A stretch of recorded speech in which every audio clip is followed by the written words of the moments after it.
Tooting in South London. Cathy had lived in this street for over 30 years. Life wasn't easy for her. For 2 months, her gas supply had been cut off, and she was always short of money. She was well known in the area, as she had a habit of asking favours of some of the local shopkeepers and this garage a few yards away from her home.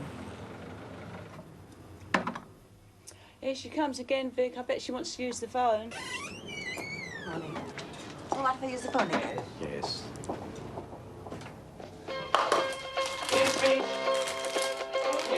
Today, shares take another tumble all over the world. In the wake of last week's hurricane, the cowboys start moving... Cathy's daughter, Pat, lived a few miles away in South Croydon. Over who speaks what? Once again this morning, shares have nosedived on the London stock market. The 100-share index was down more than 300... Hello? Hello, Pat, love? Hello, Mum. Why haven't you phoned? Haven't you been well? She usually phoned her daughter every day. Look, why don't you come over tomorrow for a nice bath while your gas is off? Well, I suppose it would do my back good. Well, ring me before you come, and I'll make sure I don't go out. All right, dear. See you in the morning. Bye, then. Pat was very close to her mother, but there were still some things she didn't know about her.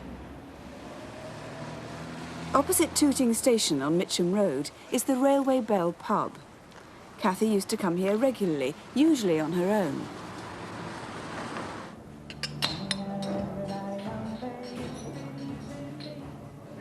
But staff at the Railway Bell say she met a young man there several times until about 2 weeks before her death. And another woman who knew Cathy believes she may have seen them together one more time.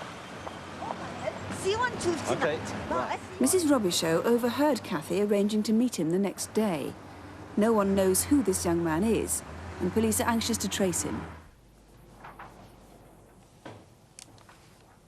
The next day, Cathy had been in a lot of pain and had spent much of Tuesday in bed. I'm back. She'd sent her lodger, Rudy, out for some shopping. Here's your vodka and cigarettes. Don't forget to put the latch down tonight. No, I won't. Rudy works night shifts and was out all that night. Bye, dear. See you in the morning. 82, 82. 71, 71. But despite her illness, she was seen later that evening at the Granada Bingo on Mitcham Road. She went several times a week and would usually sit by herself. Later, Cathy was seen sitting opposite a woman. Although they didn't appear to be together, police still need to trace her.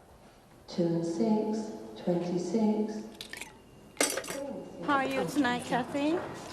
Not too bad. See you later. See you later. A friend of Cathy's remembers she seemed unhappy that night. Later, she was seen in the foyer, and she seemed to be waiting.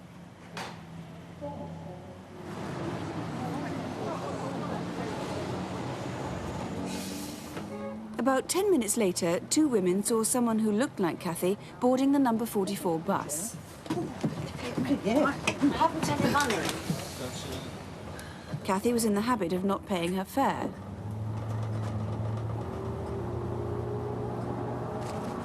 She seemed flustered and upset.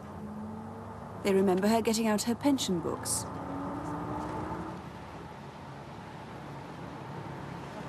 Would you give this to the bus driver? It's my address. All right.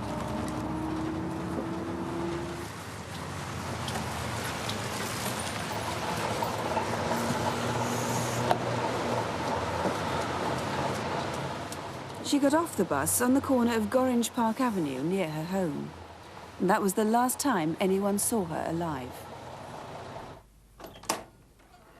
Mrs. Johnson lives several doors away from Cathy's house. Much later that night, she'd been finding it difficult to sleep.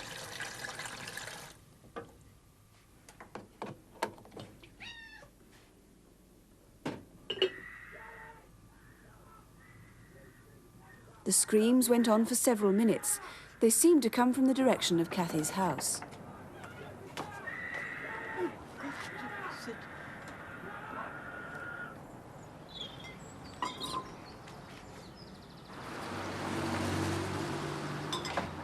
Just around the corner from Kathy's house, the milkman remembers seeing a brown Datsun parked across the pavement.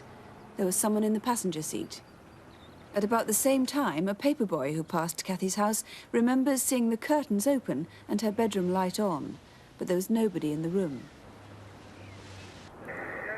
Later that morning, when her body was found, the curtains were drawn and the light was off.